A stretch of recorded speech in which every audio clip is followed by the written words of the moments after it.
Hi, today we'll learn about bills of exchange. It is one of the popular documents used in business. It acts as source of finance to the businessman. Now let's understand the meaning of bills of exchange. For this, I will take two businessmen here, say X and Y. X is a seller and Y is a buyer. Now, Y wants to buy some goods from X on credit and promises to make payment on later date or on a specified date or days. X says, well, I am ready to sell you goods on credit, but give me something in writing as evidence, a written document, right? So here X is ready to sell goods on credit provided Y gives that promise in writing. Okay, so here X will read the document. X will read the document here. What will be written in the document? That Y will make payment to X a sum of rupees 10,000 or 15,000, whatever it is, after 3 months, 4 months on a later date. So those things will be recorded here in the document. This document will have the name of the seller, the name of the buyer, the date when it is made, right? So this will be written by X and will be given to Y. So Y has to accept this. Y has to accept the document. That means Y will sign the document. Y will sign the document and give it back to whom? To X. This document is called bills of exchange. Right? Now, X is a writer of the document. He makes the bill or he makes the document. He is called drawer. He is called drawer. And Y accepts the bill or he signs the bill. He is called drawee. Right?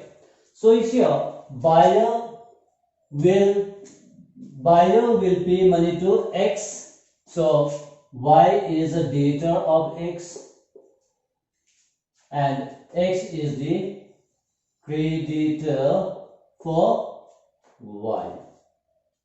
Now here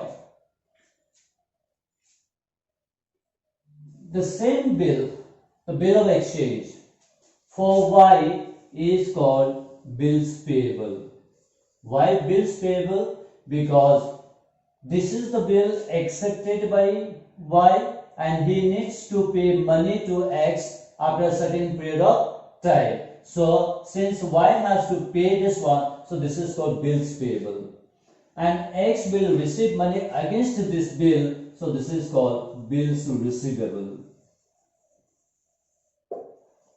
So this bill of exchange is bills receivable for X. The same bills of exchange is bills payable for Y.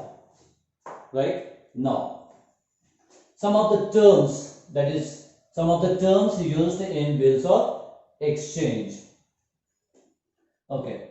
The terms are drawer, drawee. I think you understood these terms. Then you have payee. Payee is a person to whom the money has to be paid. So this payee, the drawer can be the payee or payee can be someone else whom the drawer wants that the money should be paid.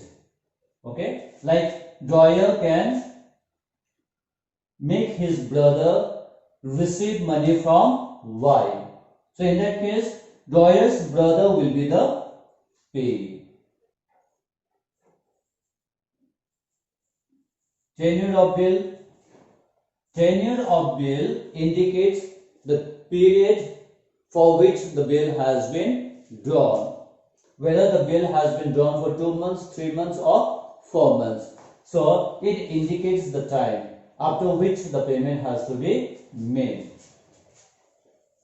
Due date of the bill. Due date of the bill means the date on which the bill becomes due to be paid.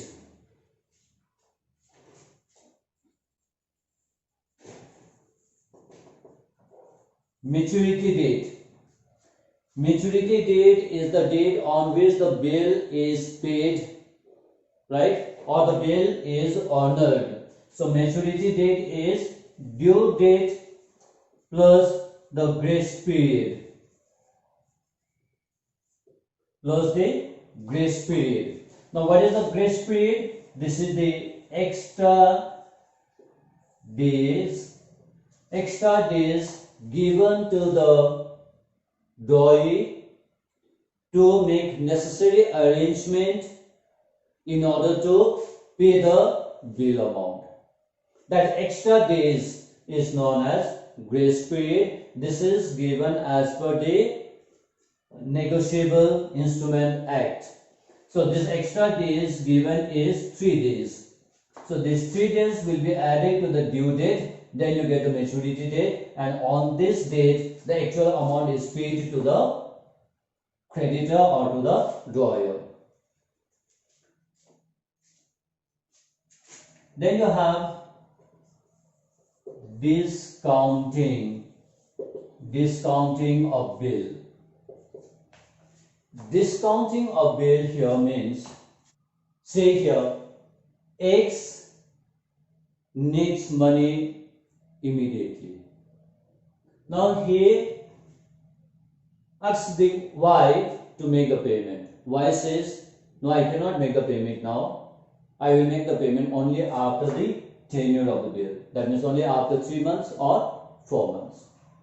So X cannot force Y to make the payment because he is not legally bound to make the payment to X before the due date or before the maturity date. So in that case, what X will do then? The X will take that bills of exchange and go to the bank and sell that bill to the bank. That means he will receive money from the bank by selling the bill to the bank. Now the bank will make payment to X after deducting their charges, which is called discounting charges. Discounting charges. Let's say X takes a bill of rupees 10,000 to bank. He sells it to the bank because he needs money immediately. So the bank makes a payment of 9,800. That means the bank makes payment less than the face value of the bill. Right? So if you have 200 rupees less, is the discounting charges. Now this selling of bill to the bank is called discounting of bill. Right? So on the day of maturity, the bank will recover money from X. Why? Because this bill is Y's bill. Right? So on the date of maturity, bank will recover the money from Y. This is called discounting of bill.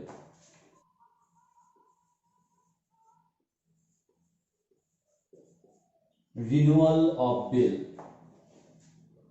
You know the meaning of renewal? You renew. Okay? To redraw bill. Now when Y is unable to make payment to X, then before the date of maturity, Y can approach X and inform him that Y cannot make payment to X. So Y is interested to cancel the old bill and draw a new one. Right? So this cancelling the old bill and drawing the new bill is known as renewal of bill. That means the bill is renewed so that Y gets more time to make payment to X. Then you have dishonor of bill. Dishonor of bill means refuse to make payment or unable to make payment, unable to pay. Refuse to make payment or unable to pay the bill amount on the date of maturity is known as dishonor of bill. Like in this case, Y is supposed to make payment to X on the due date. Y is unable to make the payment to X. X does not receive money from Y because Y is unable to make the payment. This is called dishonor of bill.